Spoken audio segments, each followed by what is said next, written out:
Hi, this is Joe Lindsley. Welcome to our Land of the Free podcast with Ukrainska Pravda here in the studios in Kyiv. I've just arrived from Kharkiv and very honored to talk here with a Ukrainian legend, Sergiy Stakhovksy, world-class tennis player, winemaker, and soldier. You think of like Tinker, Tailor, Soldier, Spy. Tennis player, winemaker, and soldier. Welcome, Sergiy. Hi, very nice to be here. Thanks for the invite, actually.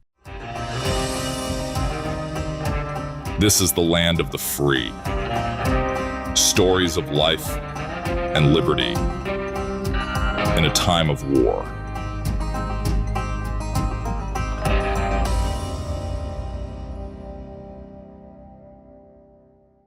And we're here in your hometown, of course, in Kyiv.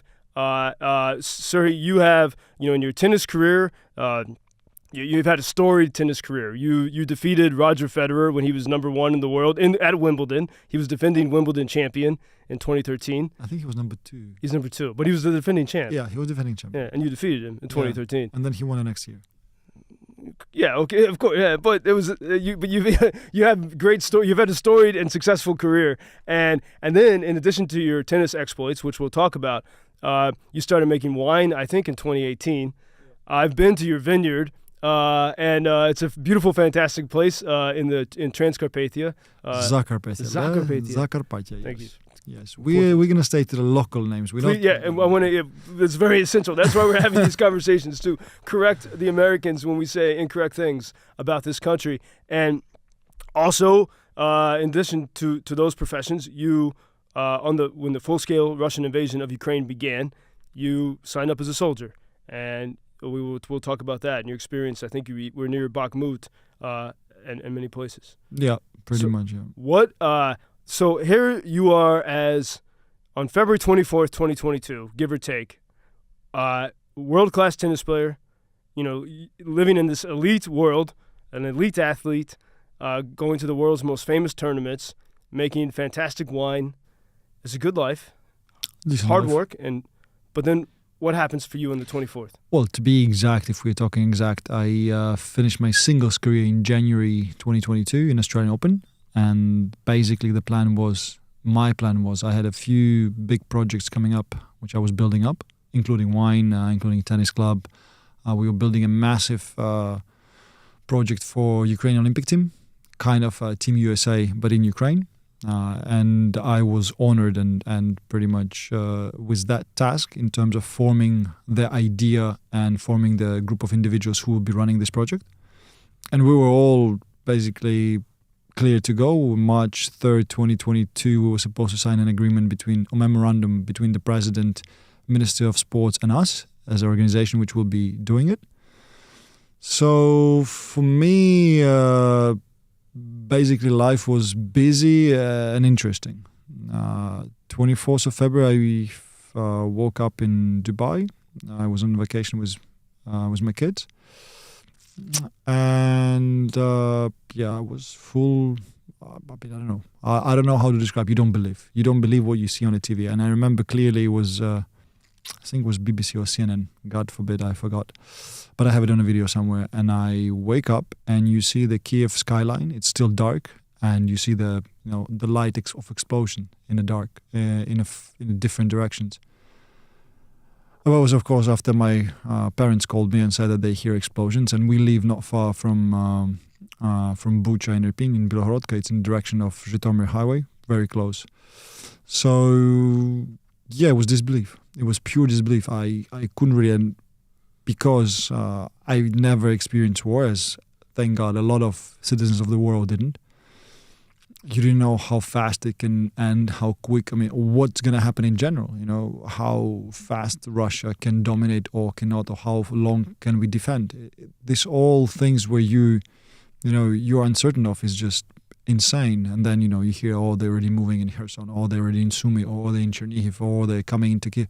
And you're completely, basically nonstop on the telephone, on the iPad, and trying to just locate, calling all your friends who's where, everybody's safe. And, you don't know the outcome. You don't know what's going to happen next. And at that time, the level of unity in between different ranks and just people, ordinary people, was just insane. And when did you come back to Ukraine? So for me, of course, it was not at that time. For me, it was not a question that I'm going to come back. But the question arose is that we lived at that time in Budapest, and how long Ukraine can stand. Yeah. Because for me, I understand clearly that I am on a blacklist of Russia. I mean, this is obvious, and it was prior to the full invasion. I'm pretty sure that my name rose up quite a few times for them. So if Ukraine is not able to stand, I am certain and I'm sure that there's no stopping Russia. And it's not a problem for them to cross the border with Europe because they know that they can dominate the small European countries like the Estonia, Latvia, Lithuania, and then Slovakia and Hungary. And Hungary would maybe even fold in themselves. So where would my kids be safe? Where I'll be safe? And the question arose, and I started to look for the place for them in Dubai. Of course, literally in a matter of minutes, all the available apartments and hotels in Dubai were fully booked. You couldn't get anything. All the things you could get was just ludicrous prices. So we decided to stay a few days there to see what's going to happen. At that time, we were there because my very close friend and the godfather of my youngest son, Sergiy Rebrov, was coaching one of the teams in Dubai. Now he's the head coach of Ukraine national team. So we knew that in case we needed to extend, we could stay with them for some time. But then after the first day and then on the second day, I've seen that we start to gain some ground. We start to resist fiercely in some directions. And we start to see that actually, they are in a more chaos than we are. So I understood that, it's not going to be that fast. They're not going to be able to roll over so quickly, and Ukraine will resist. And a lot of Ukrainians are resisting. So, there's time. So we took a flight on the 26th. On the 26th, we took a flight back to Budapest. I got my kids home. I unpacked them.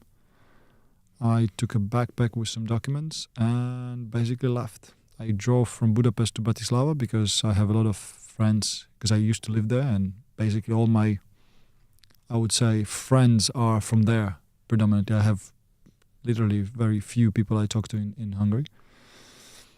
And they already knew, they already had a heads up. So I came there. They are from military environment as well because my, I would say, circle of friends is much bigger there. So they packed me. I had no idea what I need. So they packed me, with a multi-tool, with shoes, with basically I was like, you need this, you need this. I'm like, okay, I need this, I need this, I need this. These are your Slovakian friends. Yes. Yeah. And then on top I have a very good friend who has a company which produces a ceramic bulletproof plates.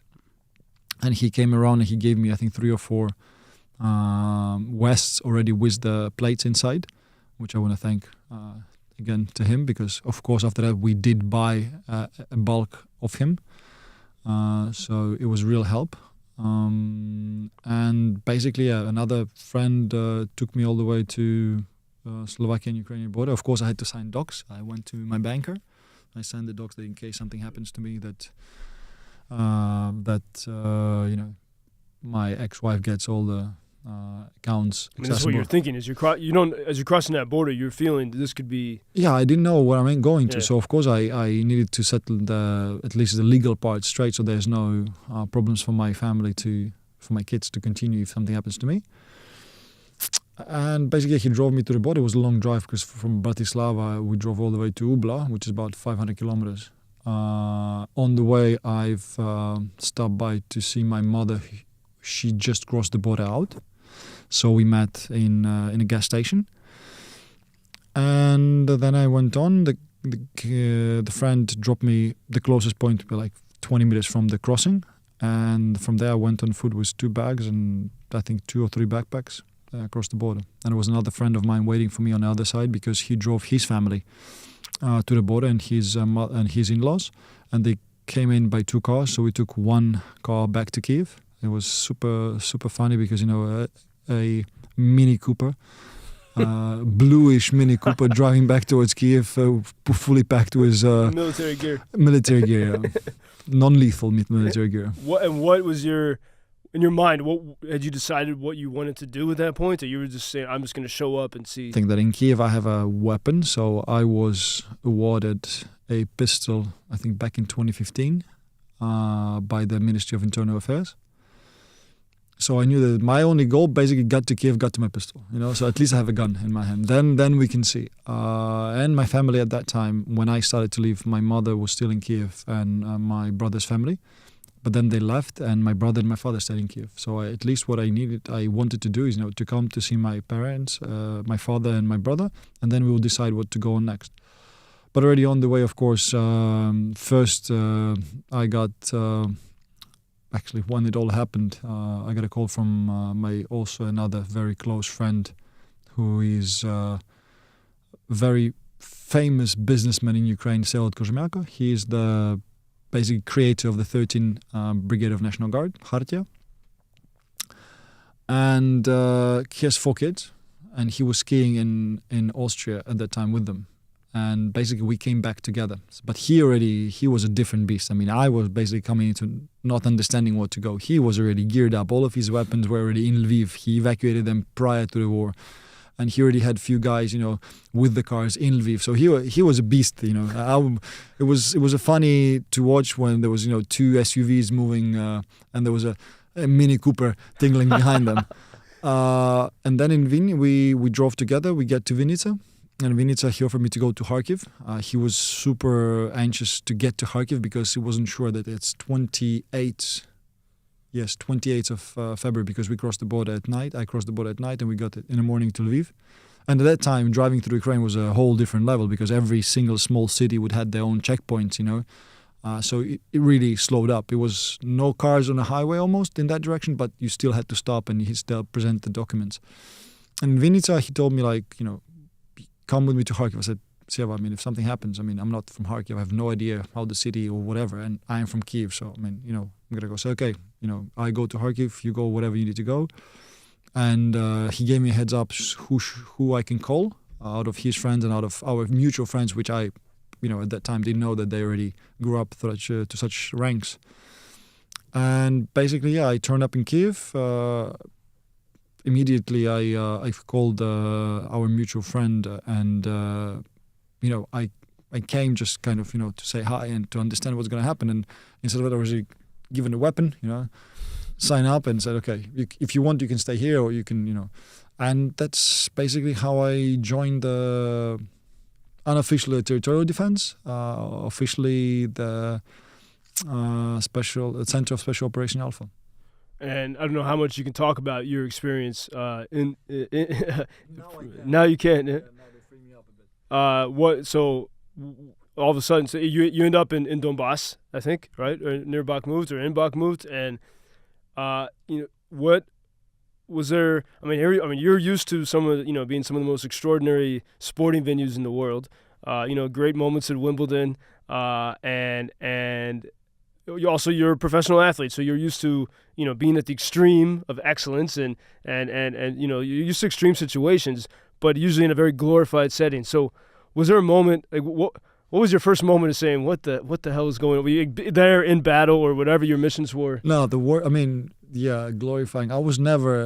I started my career with a very low perspective of actually making it big because my family is a regular family. My father is a doctor. Okay, he's now a professor of urology, but in general, it's not a kind of a setup in Ukraine that gives you the opportunity to play tennis. So for me, sleeping on a floor, 4 in a room somewhere in Uzbekistan is a normal thing because that's what I went through.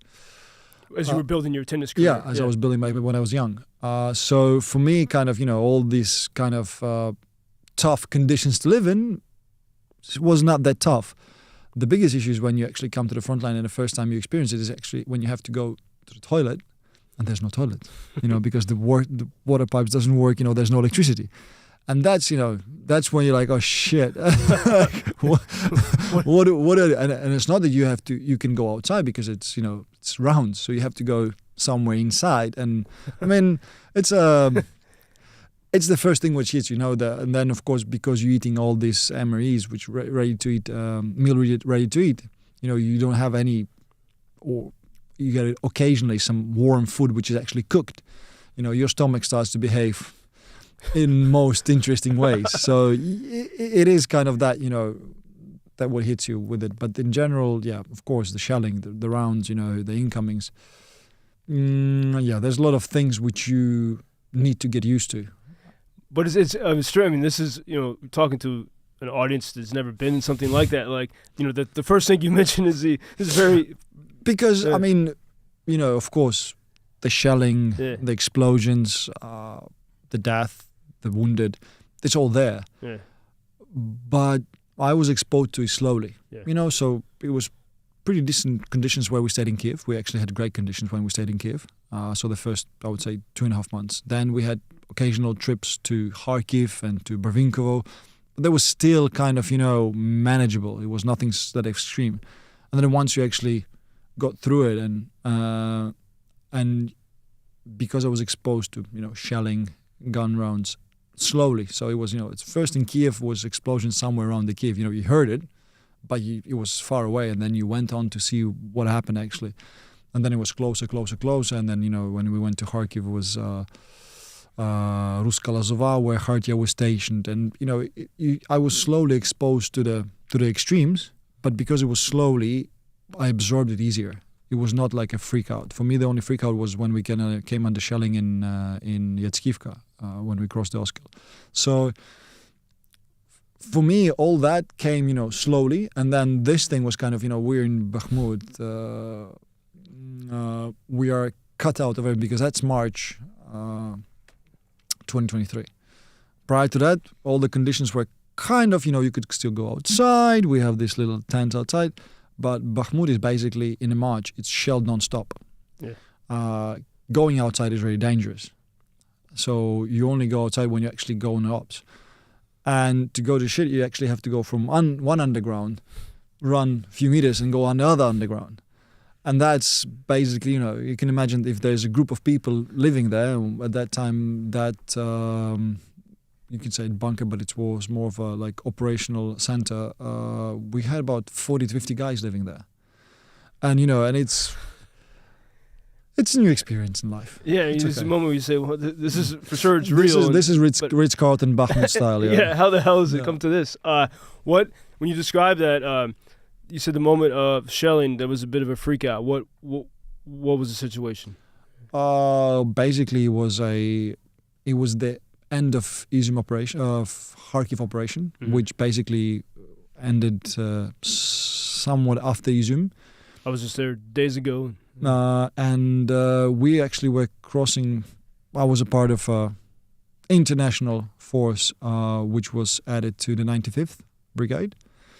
And 95th was one of the battalions of 95th was tasked with cleaning the village of Yatskivka and then preparing the positions for advancing to the Ruptsi. So the recon said that the Russians were already not in that city, that they left, and that it's going to be a clean sweep. Of course, it was not a clean sweep, and then basically when we finished our part of the mission, we had a few wounded in our unit, so they've been extracted already on Medvac. And we were trying to cross Oskil River, which is next to the Izum, back to the station to see our wounded. We came under artillery rounds. So the first time when we were coming in front of the bridge, we saw the artillery rounds. We went into the forest. We saw that the pontoon was blown because we saw it with our eyes. So, one of the guys said, okay, we're going to swim. It's September. It's pretty cold, I would say. I said, guys, whoa, wait a minute. I understand everything, but swimming is a bit different beast. So this is that river Izum is right on this river. Right? Izum is basically, yes. You cross the bridge ponton, but it's higher up to Izum, and this is a bit lower down the, how do you say it? Downriver or whatever. And so we could theoretically go up, but we didn't know what the situation there. So we only knew this sector. So there was a decision or an option of swimming. And I said, guys, wait, let's see, because the shelling was ongoing. And then we saw a car passing by. I stopped and asked him, where did you came from? He said, from the other side. But we saw the pontoon blow over, and said, no, it was just a scratch. You can still go over. So we jumped back into the armored vehicle and started to drive, and we were approaching the pontoon, and the artillery rounds came again. So my calculation now that they had some sort of an eye in the sky, which knew that the transport is coming in. So we had one landed about 3 meters behind us, which hopped us. Everybody slammed their heads, and then the next one landed literally 1.5 meters in front of us. So all of the blow went to the front glass and shattered. We were pretty lucky. We had a decent APV. Was this Rochelle's, Canadian, I think. So basically, we got blown off the road into the kind of sidewalk or forest, I would say. So we disembarked quickly, one side to one side of the road, the other to the other. In the forest, of course, there was plenty of mines, small ones. So we basically crossed the other. We were running about from artillery rounds for about another 2 hours from one cellar to another cellar. That was, I think, for me, so far the most scary experience. Since that, of course, there was shelling coming in, but I think the first time is the worst because you have no chance of doing anything. You even don't flip. There's one coming in, and then a second later, second lands, and it could land if half a second or quarter of a second we were driving too fast.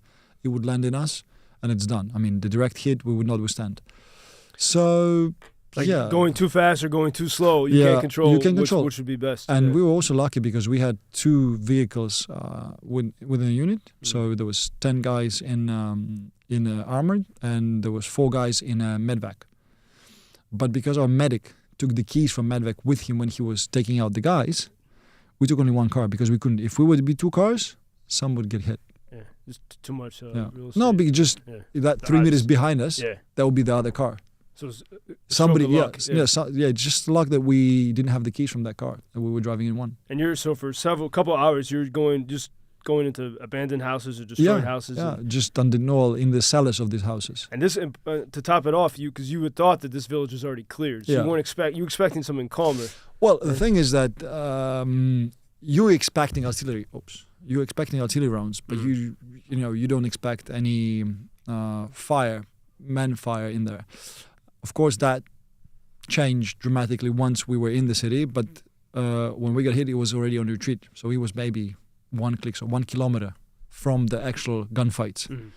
And that's when, they start shelling because Russians didn't want that, more reinforcements come in. So they're trying to destroy that chain of reinforcing coming through. But eventually, I guess because they were retreating, that subsided. This came to an end because... on that particular day, because the Russians were pulling away. No, on that particular day, it didn't stop. I mean, the 95th actually cleared the city, but with problems because we were tasked with a small piece of land which we had to clear because we had a small group. 95th had 3 platoons there. 2 were actually going to the city, and 1 was reserved. And they actually had to use that reserve because there was a small setup which caused a lot of injuries and unfortunate lethal injuries. So they actually been fighting there for all day. We had some tanks which we lost, and the Russians' tanks were still in the region. They were still working. So it was war is chaotic. We only see it in the movies as, everybody's on the walkie-talkies, everybody know where they are, what they're doing. Nah, the war is, especially in Ukraine, is completely different because we don't have anything in the sky. So the sky is dominated by Russians, and their planes doing a shitload of damage. I mean, it's really scary when a 500 kilos explosive from a guided missile from an airplane coming near you. It's like you really feel it even when you're like 200 meters away. It goes through your bones. So, and because they dominate, that's a whole different level. Of course, we have more modern equipment. The Stingers, the Enlos, but it's very hard when you fight against such a massive force. And still, it was September 2020. 20 September. Yeah, I think. That was a huge. Ended up being that was a time of great success for Ukraine, taking back that region, the Kharkiv region. Yeah, it was a massive operation, and unfortunately for us at that time, if we would have more troops, we would go further. Yeah. The only problem is that we had some of our regiments and some of our brigades were non-stop marching for 2.5 days. They were just out of power. They just, if we would have had that third wave, we would most likely end up in Luhansk because they were running. we just didn't have enough manpower to keep on pushing. They were all, I mean, they were dead. I mean, physically dead and emotionally. I mean, imagine not sleeping 2 nights and constantly pushing on and constantly clearing up city by city, city by city. It's just too hard. So, but for manpower, it could have been even more. Yeah. No, it's not even about the manpower. It's about that, when you have a battalion, it needs to ride on something. You cannot go on foot 200 kilometers. Yeah. And when you don't have that, APVs, tanks, BTRs, you just cannot, you cannot send people in buses to go to the front line. So that was, at that time, a key problem for us. We did not have enough equipment, military. When you talk with your colleagues, your soldier colleagues now, what do you feel? What is the thing they need the most? Ooh, well, the thing is that everything we needed yesterday. Yeah. The thing is, everything we got. And I'm not gonna be. I'm super appreciative that the world is helping us. But in the face of, they need to understand that it's not some local thing. It's a massive problem that Russia is not going to stop in Ukraine. Russia wants to destroy Ukraine. Russia wants to terminate Ukrainians. That's basically they set their goal. They want to denazify Ukraine, but denazifying Ukraine means killing all the Ukrainians. They're not going to stop because their idea is, getting back to Berlin, getting back to the post-World War II grounds, which mean Poland, Baltic countries, etc. The world doesn't feel it. They felt it a little bit in the beginning, but now they say, no, but Russia will never going to do it. I mean, Russia is going to do it. And unless they're going to stop in Ukraine or they lose in Ukraine or Russia cease existence, the threat will always be there because it's not about one person who is trying, to mingle. And we're talking about, they already lost about 350, 400,000 soldiers. And they're not coming. They still keep coming, new, fresh ones. So we're talking about the general idea of the population of Russia is okay to kill people, is okay to go back and attack Europe, is okay to send rockets and missiles into the civilian cities. They are basically showing in the state TV that the nuke rockets will reach London in 200 seconds, Berlin in 180 seconds. And they're actually showing it and they're preparing their population that they will do it. And the population is not saying, no, don't do it. They say, yeah, let's kill everybody. Let's dominate the world. That's fucking wrong. And we see this every day, of course. Yeah. And in Ukraine, we see it every day. Yeah. Especially the cities that, Kyiv is well protected by Patriot missiles, but and Lviv, but cities, Odessa, Kharkiv, and all the cities that have been destroyed. Yeah, well. What do you, Sergiy, do you speak much with your old opponents and colleagues in the world of professional tennis about this? Do you think, are they paying attention to what's happening here? Do you have much communication with them, or is there an awareness of? There is awareness. I've talked to a lot of them in the first month. I've received, honestly, even if I'm going to scroll back in my phone at the time and I definitely going to forget or I didn't answer to some of them because there were just way too many messages. It's not about only my current or past colleagues. It was people who played before me, people who already were coaches or ATP employees, WTA players, a lot. And I'm really grateful for their support and, that they care. But I also understand it's not their war. Every time I reached out, they always say, oh, how are you? And they're all understanding they're in the situation. But on the other hand, the war is in Ukraine. And it's us who's supposed to fight. And we are fighting. I know that they are for Ukraine. Maybe they don't put it out every day on their social media, and I would never want them because they live a peaceful life, and they want to have a peaceful life. And it's not up to them whether their government is going to give us weapons or not. But I'm sure that if that would be up to them, they would give us.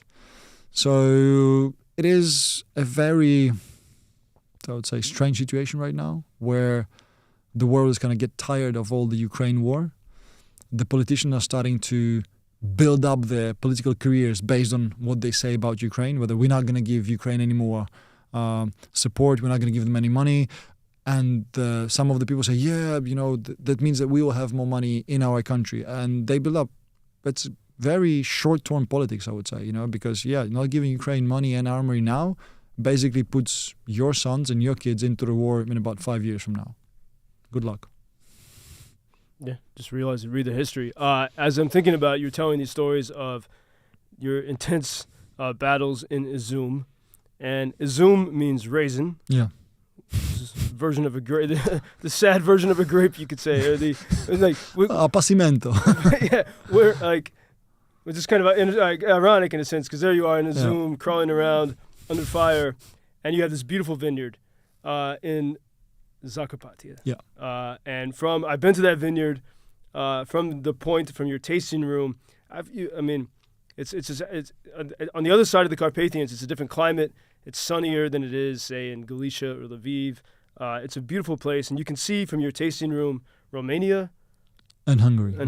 And so it's this point where these nations come together, and you make amazing wines. I tried your experimental. It was back then experimental, the Traminer orange wine, but you have your ace wines, the Merlot and the Cabernet, which you see all over Ukraine, and fantastic stuff. And so there you were in Izum, the town, named after the raisin, and you're also a great wine visionary. What's your story with wine? How did you? Oh, it's a very long one. I'm not sure we're going to be able to cover it here. But basically, I didn't drink alcohol at all. I didn't like alcohol. The taste of alcohol just doesn't fit me. But I fortunately accepted an invitation from a club in Bordeaux, Villa Primrose, one of the most, I would say, oldest clubs in France. It's about 127 years old. And it's a very, especially, I would say, cool club in a way that about 400 members, half of them are winemakers, wine merchants, negotiants, journalists, enologists. So basically the whole of the Bordeaux mecca of winemaking is the members of the club. And I came there and never drank wine prior to that. So it was all the transformation which I got from them basically lead me to starting my project. The love for wine came from the people who actually are loving wine. So it was kind of an easy for me to jump into that ship. And you realize that there are, in Ukraine, because I think a lot of probably wine culture had been destroyed during Soviet times, but you realize that there's the climate and the soil here, it was conducive to I was an amateur. Yeah? The only thing I was attached to was history. Uh-huh. And Zakarpattia, and basically that region in Berhove, is the region where during the Austro-Hungarian Empire the wines were very famous because the wines itself, they were planted from the Tokaj region, which is only 60 kilometers away from where we are. In Hungary. Yeah. Yeah. So for me, it was the history which led me there. The history of that region, the history of that soil. And then, of course, after that, I started to understand, Zakarpattia is a special place in Ukraine in general. Our first vintage, if you're going to find it ever, I'm not sure you're going to find it ever, it doesn't carry the region because the locals told us if you put Zakarpattia, you will never sell your wine because, it's meant to no good. And only from the second vintage, we started to actually put the Zakarpattia region on because we wanted to share that where we are from. We wanted to tell that, Zakarpattian wines are good. They can be actually great, exceptionally great, etc. So, I came to the winemaking in Ukraine from the very posh establishment of Bordeaux because they are, I would say, entrepreneurs in winemaking. Even now when we say, they're all traditional, there's nothing traditional how they do wines inside. Yes, there's a very traditional way of growing the wines. But once it gets into the winery, they are exceptional in terms of how to extract, whether it's fermentation in concrete batten or in steel or fermentation in oak or in glass. They experiment in such ways that I never dreamt of, And I'm still, every time I go back there, or I was going back there, I was excited of what small details they're thinking in order to make it better. And then I come to Ukraine where wine is not a commodity. It's a business. You just, you put any juice into the bottle, you sell it. That's basically how it goes. And that there are only few players in the winemaking which were small, which were actually doing the thing that we are trying to do, and we kind of grouped together and we started to push in a different direction. We started to push in the direction of quality, in the direction of history, in the direction of what we're trying to sell. We were explaining why we do it and how we do it and, why it's taken this way and the feedback from Ukrainians was very positive. Every time we did any degustation, the people after that, they start to drink Ukrainian wine. But if you take the Ukraine at that time was 40 million people, and my best, I would say, degustation in Ukraine was about 40 people, or 45 because, the restaurants can only set that much people. It's a very long process to get everybody on board. But we knew that the road is hard. We knew that the road is, complicated, but we still took it because we believed that it's a great opportunity. And how is the business of making wine in the wartime? I mean, I do know, for example, I've been in some scary places, and if I can find in some shop, Stakhovksy Ace wine, I'm like, okay, this is a good thing to have on hand during a missile attack. But what is your strategy and vision now? We were superbly lucky, or I would say we were saved by our partners abroad. So we had a deal signed with Japanese exporter or importer in Japan of wine.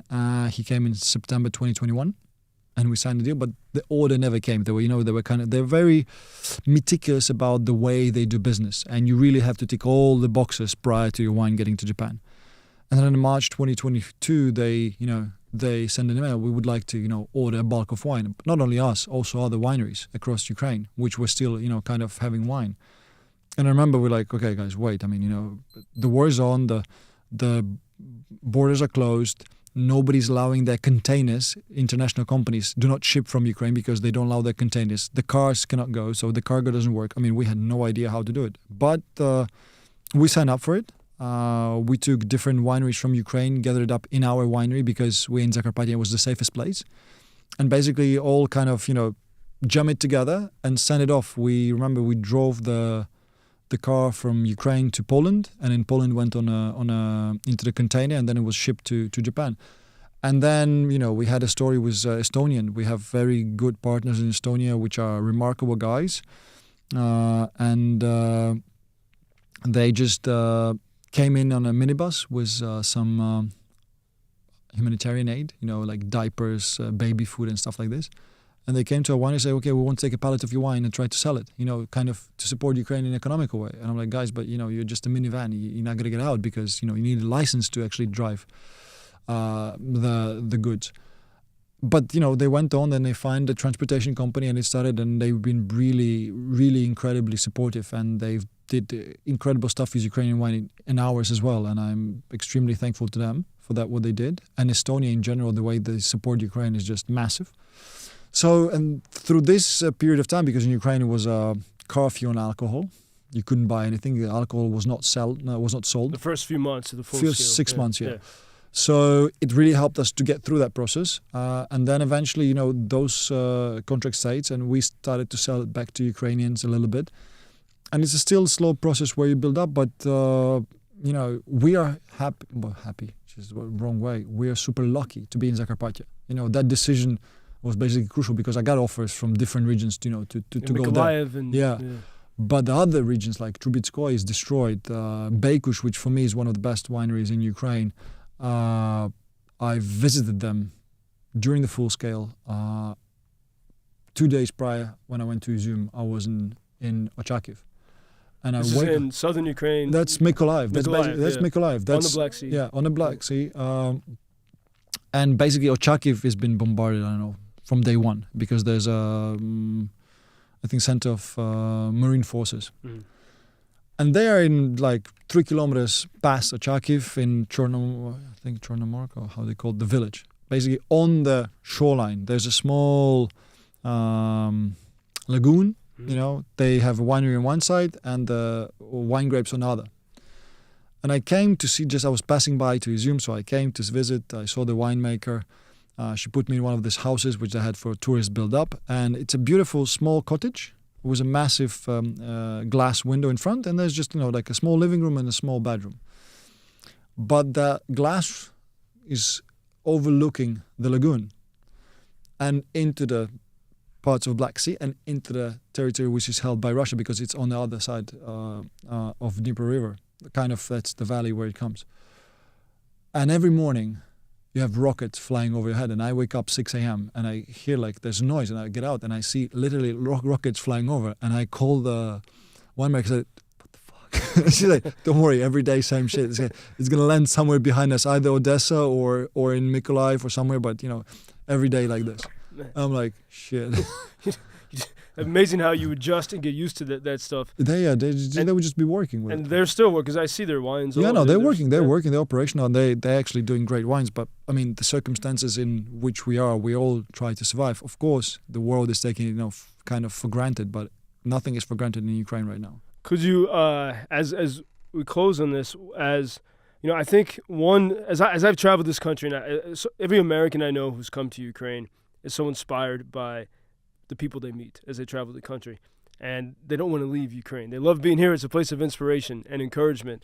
And in America, we love self-help. You have like the whole the people that take ice baths every morning. All the tech entrepreneurs and all that. And here you take missile baths. It's wish for it, but you got rockets over your head. How you, as a professional athlete, world-class athlete, as a soldier, and as an entrepreneur, how do you, obviously this takes a toll, right? And you have kids, and your kids are often far away, I imagine. And what's your strategy for every day when you wake up? How do you stay fit and focused?